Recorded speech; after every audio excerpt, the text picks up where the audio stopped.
So, have you ever noticed how many opinions that we are always constantly bombarded with, especially with social media?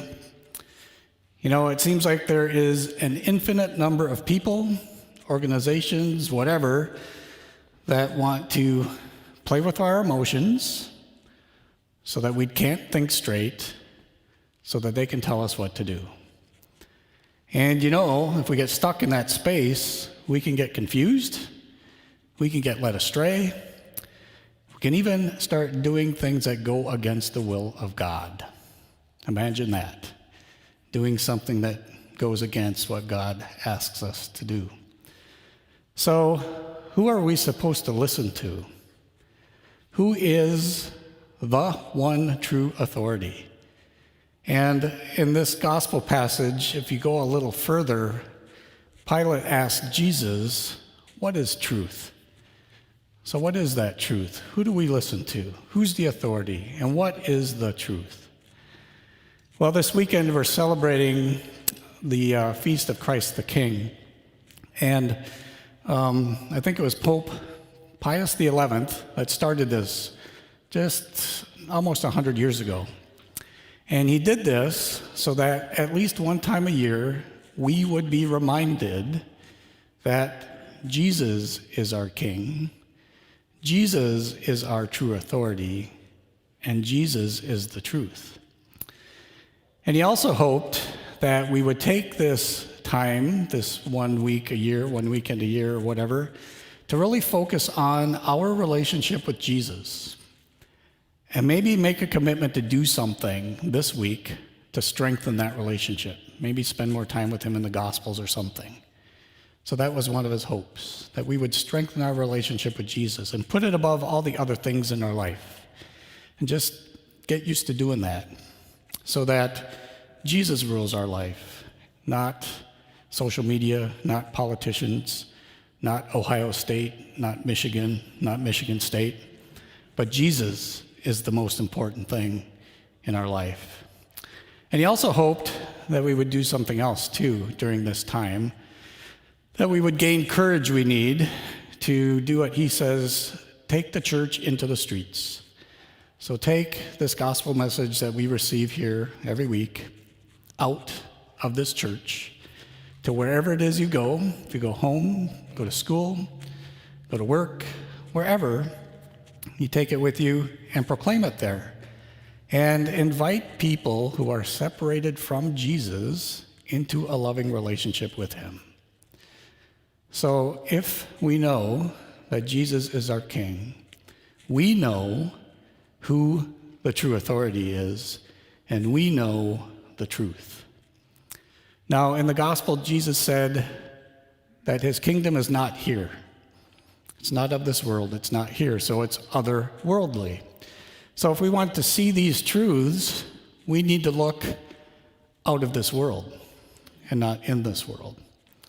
So in this world, we often see, and I see this a lot, people who are pushed aside, who are ignored, who are marginalized and excluded because they don't meet some expectation of what normal is that society has placed upon them.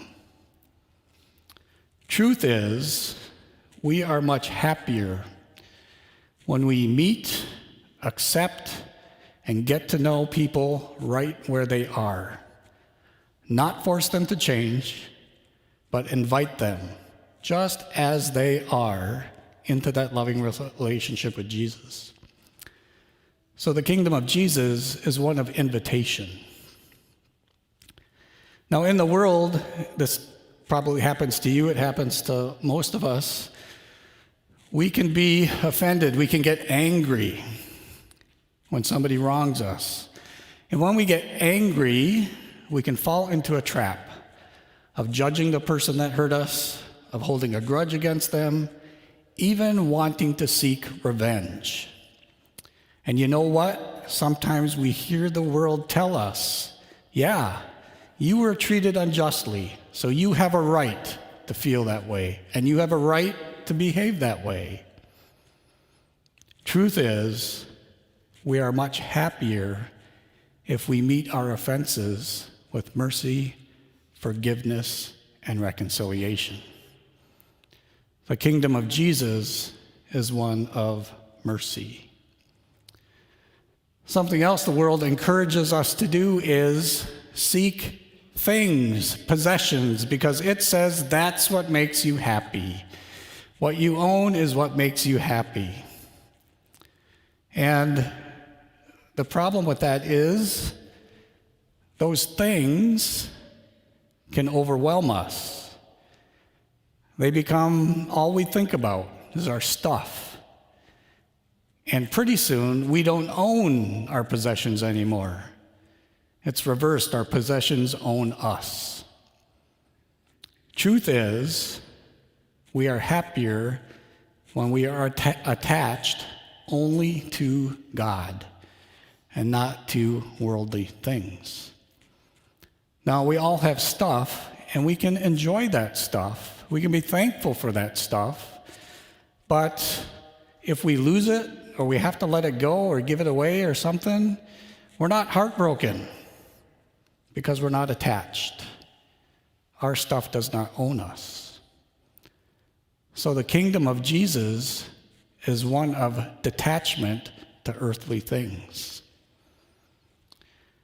The other thing the world tells us is the only person I need to worry about is me. Everybody else, they're on their own. I only need to worry about me. And I can do and I have a right to do whatever I want that makes me happy, no matter how it affects anybody else. Because everybody else, they're responsible for themselves. They're responsible for their own existence, their own happiness. It's not up to me. Truth is, we are much happier when we are for others and not trapped in selfishness. We were made that way. We were made for others. We were made for community. We were made for communion. That's why you come here on Saturday night to worship together in this community, in this communion that we are made for. So the kingdom of Jesus is a generous community focused on the good of others. If we look around the world, we see a lot of suffering. We see a lot of sickness. We see death. We even see evil in the world. And that causes people to ask a question, and you've probably heard it many times. If God is real, and he is so good, why do all these bad things happen to all these lovely, innocent people? And that is the number one reason that causes people to turn their backs on God. If he is real and he is all loving, none of this stuff would happen.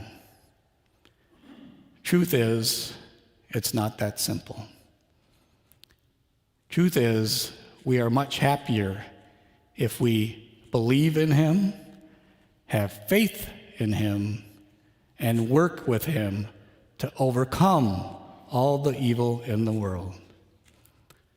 In the kingdom of Jesus, all these bad things that happen are overcome, and they are always overcome by doing good. Now, sometimes in our loneliness, maybe you know people like this, maybe you've gone through this yourself. In our loneliness, the world tells us, you're just not good enough. And nobody wants to be with you. And worse yet, you don't matter. Can you imagine somebody being told that? I know people that have been told that, and it drives them right into a pit of hopelessness. But the truth is, and this is the biggest truth, Jesus came to rescue you from that hopelessness. Jesus died for you. He died so that you could be set free from hopelessness and sin and evil. Jesus rose from the dead for you so that he could be with you forever. He loves you that much. He wants to be with you forever. So the truth is, you really do matter. You are his, and you matter more than anything in the world. In the kingdom of Jesus, we are cherished and we are precious sons and daughters of God. So Jesus is our king. There is a kingdom, and we're royal subjects in that kingdom. And as royal subjects, we have a duty. And our duty is to do what the Pope says: bring the church into the streets, to witness to these truths that we have heard to other people, but to do it with love. So to leave here and go out wherever you go and overcome exclusion with invitation. So go out from here, wherever you go, and overcome anger and judgment with mercy. Go out from here to wherever you go and overcome possessiveness with detachment. Go out from here to wherever you go and overcome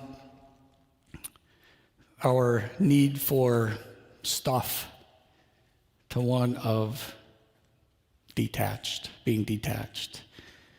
And go out from here and overcome the hopelessness that people experience with love.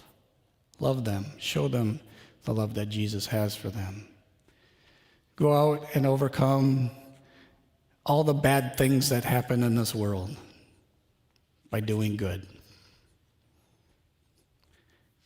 In the kingdom of Jesus our King, we really can overcome anything that comes our way. And we don't need to be afraid, and we don't need to be anxious, and we don't even need to be confused, because we know the truth. So to answer Pilate's question from this gospel, what is truth? Pilate, I'll tell you what truth is. Jesus. Jesus is truth.